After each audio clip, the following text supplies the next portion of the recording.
All right, welcome back to Dr. T's Garage. Today I have my welding cart from Harbor Freight assembled. This is kind of like the basic one that I bought from Harbor Freight. I don't even have a welder yet, but I bought the plasma cutter and some stuff to kind of hold pieces of metal together. So I was like, I should get a welding cart because eventually I'm going to get a welder anyways. So what was really cool about this one was it was on sale. So normally you can usually find these on sale for like $40 or $45 anyways. This one was one of the purple tags, so box is open. It says, well, let me get to that in a minute. So not only was this one only $40, but it was one of those manager like special weekends where anything with the purple tag, manager took off an extra 20%. So I got this thing for like $32, which was sweet.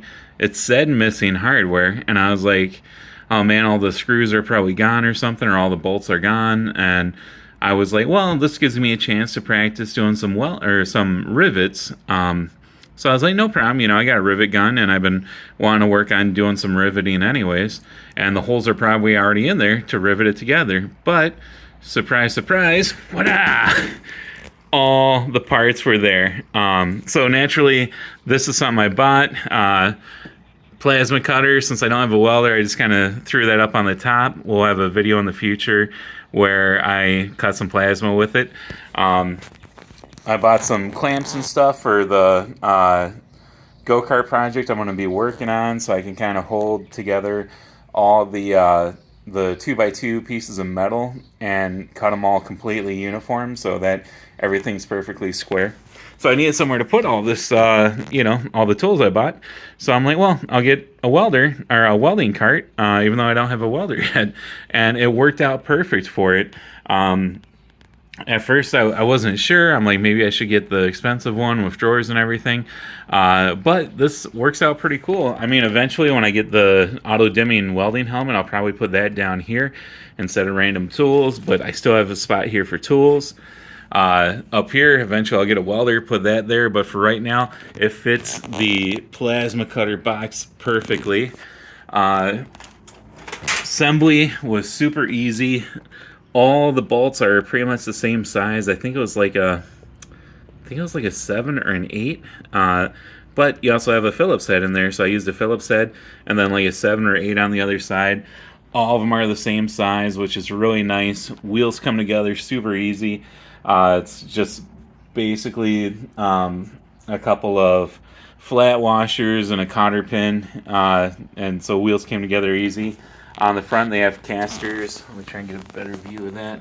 Front casters use the same bolts as the rest of the cart, so nothing big there. Eventually, for when I get a MIG welder, all the chains and stuff are already on there, so I just kind of have those dangling for now until I get a MIG welder, and then have to get a tank to put there. Also, not only was the box wrong and all the hardware was there, but I have extra hardware. I think there's an extra cotter pin, a couple extra bolts and nuts and stuff in there, so that's pretty sweet. And I know what you're thinking, like, oh, he's got extra parts, so he probably missed some stuff. There's no way, dude. I did this thing top to bottom, and then went back over it, tightening everything down. There's no way I missed any bolts or anything on there. I even put, like, the little extras on there, like this little hook here for hanging stuff. Should be another little hook over here. So didn't miss any of the nuts or bolts. Not only did I have enough to do the job, I got a couple extra I can probably use for another project or something down the line. And it's always cool to have an extra cotter pin, so that worked out nice too. So yeah, I got all my welding stuff is right here. Saves me, a drawer or two in my toolbox. And eventually, when I get some metal and I want to use my plasma cutter, I can just roll this whole thing over there, start cutting a bunch of stuff up with the plasma cutter. So eventually I'll do a video on the plasma cutter itself. But yeah, overall, if you need a handy little cart, even if it's not for welding, it's a pretty inexpensive cart from Harbor Freight, and goes together real easy, really useful, kind of a lot more room than what I thought I would have. So it's a good little deal, especially if you can get it on sale for $40 is a good deal. I got mine for around like 32. So if you can pick it up for that, I highly suggest it.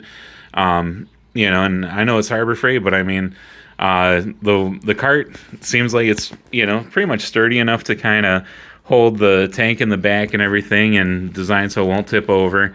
It seems like it's sturdy enough to kind of hold the weight of whatever you're going to put on it. So, yeah, I highly recommend it. I probably wouldn't go and spend top dollar on a welding cart, because end of the day, the welding cart doesn't really matter. It just matters the welder and how good the welder is for it. And I don't have a welder, and my welding's horrible, so definitely don't need a big fancy cart. So don't forget to like and subscribe. Hopefully you found this stuff interesting. I'm going to do a lot of these kind of tool review things because I'm always buying tools anyways. And pretty soon we'll have a hot rod in here for a project to work on, and everyone will be able to check that out. And keep your eye out for my plasma cutter video. And yeah, don't forget to like and subscribe, and I'll see you next time.